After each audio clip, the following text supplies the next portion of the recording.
Talking Miami football with Cam Underwood from State of the U. Please join him there for the best in football coverage on the Canes. Cam, how you doing tonight?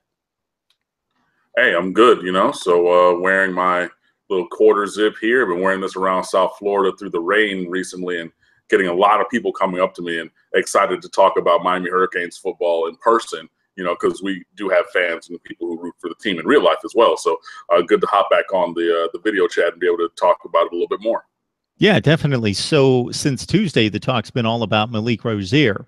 So we've been setting up the quarterback competition going all the way back since Brad Kaaya announced his decision. And you've set it up from a number of different angles and the attributes of each candidate. N'Kosi Perry was the guy that you would have liked to seen win the job. And because of the high ceiling, just about every Miami fan. So were you surprised by the decision? No, I wasn't really surprised, following through all of the reports and everything coming out of camp all the way through. Rosier,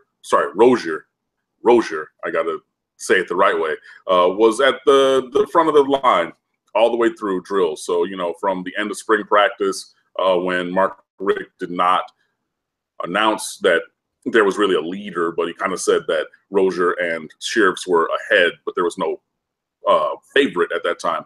All the way through fall camp, Malik Rosier was #1 in drills and everything. Started both scrimmages so far. The third scrimmage is coming up tomorrow. All of them always closed to the media, but still, we get those reports afterwards. So not really surprised. It's the safe pick, honestly.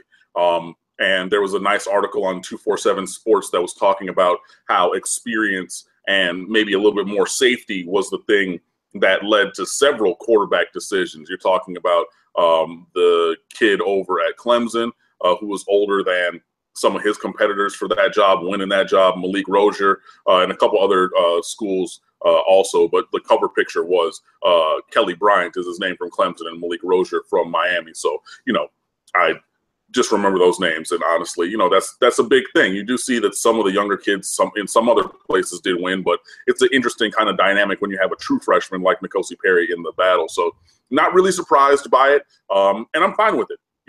This is a different kind of quarterback competition than in years past where any kind of depth was removed from the equation. If you look at when Brad Kaaya came in, unfortunately, Ryan Williams got hurt in the spring, tore up his ACL. Then you bring in Jake Heaps, who honestly should never even have been on scholarship at Miami. And then you really had nobody else. And then you had Brad Kaaya. So he was able to step in because there was no ready-made stopgap there. Now, Ryan Williams did get healthy and come back that season, but it was after Al Golden at the time had named Brad Kaaya the starter. And I mean, I said at the time that if you're going to start Brad Kaaya, you need to start him all season. That's what we ended up doing for 3 years. So we didn't go back. But, there was no ready-made stopgap kind of guy at that time in the quarterback room. So as Miami is rebuilding the roster and there's more depth across the board pretty much, even if I know some people are going – I've seen a lot of people be mad at Malik Rosier winning the job. And I think that's kind of misplaced. But, he's going to be good, I think. We can play to some of his strengths. And hopefully, hey, if he wins games and continues to play really well, awesome. But even with him winning this job now, I still think in the future for this season and, seasons to come, I think that N'Kosi Perry is going to be the guy. But, today, number 12, Malik Rosier is your starting quarterback. So we rally behind him. We wear orange and green and we want to win games. So let's go get it, kid. Cam, the comments that Mark Richt made about Rosier's ability had more to do with what a coach would say about somebody that's pleased him, about coachability, about fundamentals, about discipline, about delivering the ball on time and on target, and less about wowing him with raw ability. Now, that could be, I'm not trying to read too much into it, because obviously if N'Kosi Perry shows up, and even though they've done all the scouting and know what he can do, he's going to show up, and if he, just to see it in person and against live action, it's going to be more of a wow factor than the redshirt junior who you've seen for a few years. And so he's not going to surprise you with his skills and ability. You want him to grasp the offense and show that he can run the team. And so I don't want to de-emphasize the ability and focus on, well, he was the selection just because he's showing that he does all the right things as the game manager. Well, I want to start with the game manager part because that's something that really matters. If you're going to have a guy with he doesn't have he doesn't have N'Kosi Perry's kind of athleticism and athletic traits. So on talent, it's not as high a ceiling like we're talking about. But Malik Rosier can play. But the thing about him was, even when Mark Richt got here, was talking about when plays broke down previously, even into the spring, Malik Rosier would try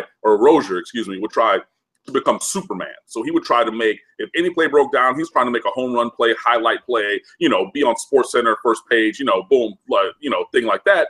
And a lot of times it went poorly. So when you try to push the issue and turn the ball over in practice, or you miss a read and you miss a guy because, you're running around or looking a different way because you're trying to throw a deep ball instead of hitting whoever is open, that's a big thing. And Mark Richt said that about Malik Rosier a lot. He needs to calm down. He needs to play within the system, because when he gets hyper and he tries to do these other things, that's when things go awry. So him saying that Malik Rosier is in control of the offense and getting the ball out on time and on target, that's a huge upgrade, because that was not always the case even through the spring.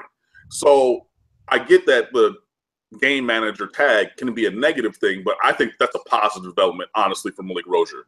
Now, he's a former baseball player, so he has a strong arm. I mean, N'Kosi Perry has a cannon for an arm, so it's not that. But he can make all of the throws. 6'1", so his height, he has good height, but he's not, Evan Sheriff's is 6'6". N'Kosi Perry is 6'4". Cade Weldon 6'2.5", 6'3". So he doesn't have the same height as other guys, but good enough height. And as we saw in that Duke game before, he definitely has athleticism. He can run around. If you've watched any of the other games that he played in, mainly in 2015, not 16, but he's had a couple rushing touchdowns, and there's one, I think it was FAMU 2 years ago, might even been last year, honestly, but he's running the ball, and he goes to the sideline, and he looks like he's going out of bounds, and all of the defenders kind of go this way, and he's like, there's a cutback lane, whoop, and he just keeps going for a touchdown. So the kid can run. I think that the quarterback run element is going to be a part of that game. I think that the RPO series is going to be a part of the game plan as well. And, if he's on time and on target, I think that he can be successful.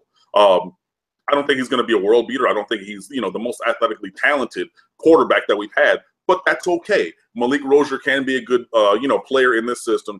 I'm interested to see if they rotate quarterbacks at all. Mark Richt was not committal on any of those kind of things. But, yeah, I think that Malik Rosier being in control of the offense and getting the ball out on time and on target and not forcing the issue is a huge upgrade. So while people might have seen what Mark Richt said as a negative, I think it's a positive.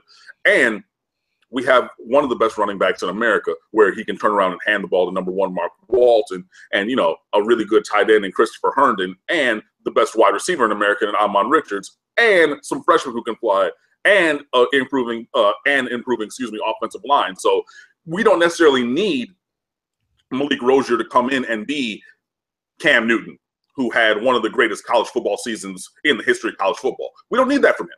So, as long as we understand what we're doing and he understands what he needs to do and does the job effectively, we'll be all right.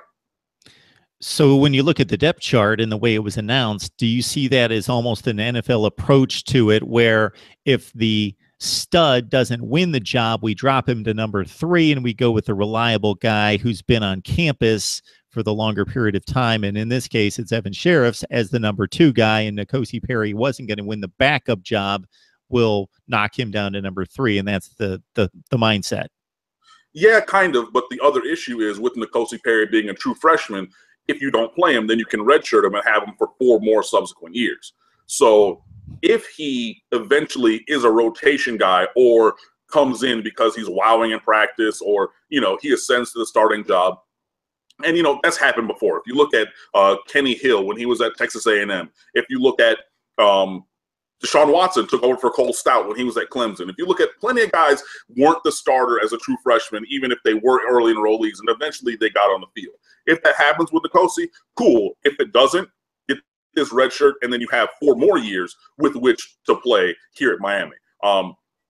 So, yeah, I think that's really why right now at this time he went from in contention to start to 3rd. But if you're really looking between the lines, he was pretty much 3rd all the way through, even though all four quarterbacks being N'Kosi Perry, Evan Sheriffs, Malik Rosier, your starter, and Cade Weldon did all get reps with the ones. It was really Malik Rosier and Evan Sheriffs running with the ones, N'Kosi Perry running mainly with the twos, even through the scrimmages and things like that. So, yeah, we're going to put him at 3 for the time being, it seems, to see what his developmental path is like. If he earns his way on the field, and I think that he can, then we'll play him. If not, then, redshirt him, which, for me, being a N'Kosi Perry fan, and you've seen or heard me say this for a long time, definitely not what I was expecting for him to redshirt. Even if he doesn't start again, from the first game, I really, honestly, to this still point, believe that by the end of October, this should be his job because his physical talent is that great. But that might not happen. So, that dropping him to 3rd does give us, or, the Hurricanes options to keep him around and potentially redshirt him and bring in, additional talent in the 2018 and 19 and subsequent recruiting classes. But, we'll just go from here, take it one day at a time. Pretty much see what happens. But there was a video that Perry put up on Twitter that he had on his Snapchat of like him juking out a defender in the second scrimmage. And he kind of had to do that because our defensive line, our second team defensive line, could start for 75 to 80 college football teams. So when you're going up against a young second offensive line, they're going to win. So they beat the offensive line really quickly. He steps up, steps into the gap there, into the hole, and gives a shoulder shake on Darian Owens, where Darian Owens just ate dirt, basically, and he goes around the corner. And it was, if you're looking for a reason, and it's up on the website, it did a huge number of clicks, but if you're looking for a reason to get excited, it's plays like that. And I really hope that we see that this season. But Malik Rosier is leading this team to victory after victory after victory, especially in week 3 in Tallahassee. Hey, I understand that I want N'Kosi Perry to be the quarterback. I've said that till, I'll turn blue in the face. But if Malik Rosier's winning games and he's playing well, then Malik Rosier's my quarterback too, and let's go. So it's going to be a fascinating season, period, because this is the most talented roster in the division. There is definitely no question this season, but you've got an inexperienced quarterback with one start, and you knew you were going to have an inexperienced quarterback to some degree, but he's at least been on campus for a few years, redshirt junior, and he's got the one successful start under his belt and obviously won the job. So he's the guy for right now, with Bethune-Cookman being challenge number 1 in week 1 for the Miami Hurricanes. All right, Cam Underwood, State of the U, breaking down the selection of Malik Rosier as the starting quarterback at Miami, at least for week 1. Against Bethune-Cookman, with the Noles waiting in the wings soon to come. Cam, we appreciate the time, man. Yeah, no problem. So, we have that, and we're getting ready for the season. We're coming up. I think we have 10 days till kickoff as we record this right now, and next week is game week and everything. So got my parking pass, got my media credential, and I'm excited. So it's going to be a really good season for Miami Hurricanes football, led by number 12, Malik Rosier. So let's see what you can do. And as you know, Brad Kaaya tweeted to Rosier, "Go be great." And that's a great thing. So, he can be great. We can be great. You can see all of our greatness at stateoftheu.com and check out more of our videos later. So we'll see you.